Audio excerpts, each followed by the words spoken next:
Hello and welcome back to my channel where I discuss fantasy Formula 1. Sorry that this video is a bit late. I didn't have that much time today to record fully. I also don't have time to edit this, so I'm just going to try and do this in one take. Hopefully I can get all my points across quickly. If you haven't watched any of the videos that I've posted this week, most of my thoughts from today will be the same as what I said earlier, but with a few updates just based on what happened at the sprint qualifying earlier this morning. So if you didn't see it while you're here, you should go and watch it. The weather is definitely more of a factor than I had initially anticipated, and many of us had initially anticipated for China. That qualifying was rather crazy, and if that's anything to go by, anything could happen tomorrow and on Sunday. Specifically, it looks like Ferrari might not be as quick in the rain, but remember that after the sprint and before the regular qualifying tomorrow evening, teams are allowed a setup change. And going by the weather forecasts currently, it looks like there's is a quite high chance of rain tomorrow, but that it's going to be dry on Sunday. So if it's dry on Sunday for the feature race, I would expect the usual suspects to come out on top. So don't get FOMO after watching the sprint qualifying. Oh, I don't have Lando, I don't have Hamilton, I don't have Alonso. Just stay calm. Your usual assets should still do well. It's just a sprint race. There's points to be gathered in a sprint race for sure, but it's not the end of the world.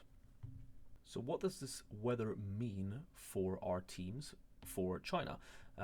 Well, an important aspect of this qualifying is that it changes how we think about our chips for this weekend. Mainly the Limitless and the no negative. I'll begin with the no negative. The no negative chip looks very strong right now. The reason for it is a sprint weekend, which means that you have more instances where you might get a negative score from a driver, especially if it's wet tomorrow in the sprint race. Even a simple thing such as a spin could put you really far back, and then you won't recover those positions in time, even if you're in a fast car.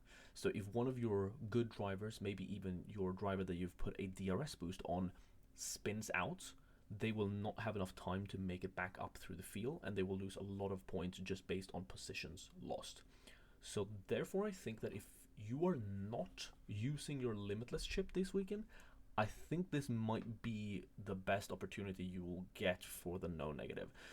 You will not have all the big assets. You'll have quite a lot of cheap assets, especially thinking about the Saubers. A lot of people are sitting on Bottas, Show, or both of them.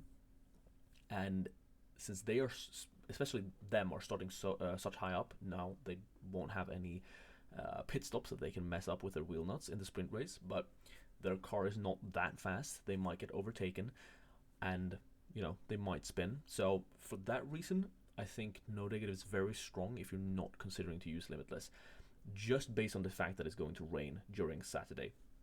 Some of your assets might bin it in qualifying. Some of your assets might not perform as well in qualifying as you would have hoped, and then end up not getting that many points in the feature race on Sunday, even if it's dry on Sunday. Similarly, maybe the rain tomorrow evening messes up the qualifying so bad that some of your assets start higher up than expected and then just drop points when it's dry on Sunday, and the usual suspects take over and climb the field. So therefore I think no negative is very, very strong this week, and I think if you're not using another chip, I think no negative would be the go-to for me. Quick chat about the Limitless though. The Limitless could both be weaker and stronger due to this weather. Stronger because the assets that you would want on a Limitless, the Ferraris, the Red Bulls, they are now starting further back in the sprint race, and if they are good enough, if they are as good as they've been in the races previously, that's quite a few overtakes and positions gained just in the sprint race alone.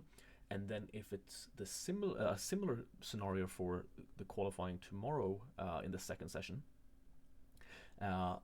and they start further back in the sprint in the actual race rather, if it's then dry and they overtake there as well, we could look at some pretty big scores for these 4 fastest cars. So for that reason, the Limitless could be very, very powerful. However, the Limitless could also be weaker since, because of the uncertainty of rain, because a driver can spin, drop positions, not perform well in qualifying, and then maybe the Ferrari setup is just bad in the rain.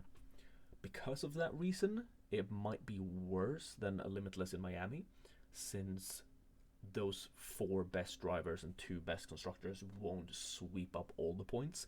Say if, Lando Norris, Hamilton, Alonso were to take up a few of those higher positions on the grid, and the Ferraris, for example, cannot overtake, well, then the Limitless would be weaker than maybe in Miami, where, it's Red Bull, Ferrari, like we've come to expect at the start of the season. So what should you do? What should you prioritize? I don't know. It's completely up in the air. It depends on the weather. I will be waiting until the final minute to lock in my team for sure. But I have 2 different options I'm going with now, and I think that should be your outlook as well. Now, if you never plan on using the Limitless here because your team is good enough and you're planning on using the Limitless in Austria, then that's fine. Ignore this. But I do think that if you're not using the Limitless chip this week, I think you should be using the no negative. People are going to use the Limitless this week, and if your drivers spin out, if they, put it in the gravel, put it in the wall, and then for example, your DRS driver, DRS boosted driver, does not perform, and then we have other people sitting on 4 premium drivers, 2 premium constructors, or 5 premium drivers and 2 premium constructors, you're going to lose a lot of points. A no negative might mitigate that, especially if then one of those 5 big assets were to spin out, crash, the like. I feel like going with the no negative is a very good safe option this week if you're not willing to take the gamble on the Limitless. So for me personally, I have 2 different options. I just moved the camera over quickly so that I could show my team here. The free option, if I'm going with the no negative, is to get rid of Charles Leclerc, get rid of Aston Martin, get Red Bull Racing in, and then for the driver, I was thinking of Kevin Magnussen in my transfer plans video, but looking over at f1fantasytools.com and their best teams for China, for my budget, which is 105.9 million, almost all of them show or suggest Tsunoda rather, whereas none of them suggest Magnussen. And since Tsunoda is more expensive, this Tsunoda could just as well be Magnussen, and I am going to trust this prediction, or this calculation rather, that Tsunoda will be better, especially since he's starting so much further back in the sprint race. He can gain quite a few positions if things were to happen up front. And I can just barely afford him. That's exactly my cost cap. So the option is no longer Magnussen just because of the prediction from F1 Fantasy Tools. It is Tsunoda and Red Bull Racing in for Charles Leclerc and Aston Martin. This would leave Carlos Sainz as my DRS boosted driver. I would have liked this to probably be Checo, but you can't get everything that you want. The other option then would be to use my Limitless chip, and even though Ferrari are not starting as far forward as what I perhaps would like, it would still be these 4. Now I've not activated my Limitless on the website. You can't tinker with it due to the budget, but it would be the 4 drivers from Red Bull and Ferrari. It would be Red Bull and Ferrari as a constructor, and the driver would be Lando Norris. If I trust anyone out of Norris, Hamilton, and Alonso to convert in the sprint race tomorrow, it's probably Lando. So my 5th driver would be Lando Norris for sure if I use the Limitless. Which one of these 2 strategies am I going for? I have not decided yet. I have no idea. No matter what, I'm using my Limitless in either this race or the next one. Uh, it is definitely a bigger gamble to use the Limitless here.